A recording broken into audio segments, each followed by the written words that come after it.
السلام علیکم۔ سردی کی شدید لہر محکمہ موسمیات نے کراچی والوں کو خبردار کر دیا، شہری ہوشیار رہیں، نئی پیشن گوئی نے کھلبلی مچا دی۔ کیا آپ حالات حاضرہ سے آگاہی حاصل کرنا چاہتے ہیں؟ خبر کے پیچھے چھپے اصل حقائق جاننا چاہتے ہیں تو ابھی سبسکرائب کیجئے دل مل پاکستان کو اور ساتھ ہی گھنٹی کے نشان پر کلک کر دیں۔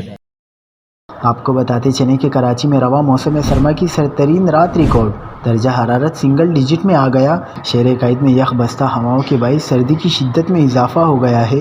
کراچی میں کم سے کم درجہ حرارت 9.3 ڈگری سینٹی گریڈ ریکارڈ کیا گیا، جبکہ صبح 10 بجے تک درجہ حرارت 11 ڈگری سینٹی گریڈ رہا۔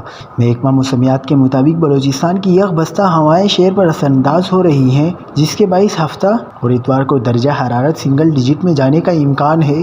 محکمہ موسمیات کا کہنا ہے کہ شمال مشرق سے 11 کلومیٹر فی گھنٹہ کی رفتار سے ہوائیں چل رہی ہیں۔ ہوا میں نمی کا تناسب 44% ریکارڈ کیا گیا ہے۔ شہر قائد کا فضائی معیار آج بھی مضر صحت ہے۔ دنیا کے آلودہ ترین شہروں کی فہرست میں کراچی شامل نہیں ہے، لیکن پاکستان کے آلودہ ترین شہروں کی فہرست میں کراچی کا 9واں نمبر ہے۔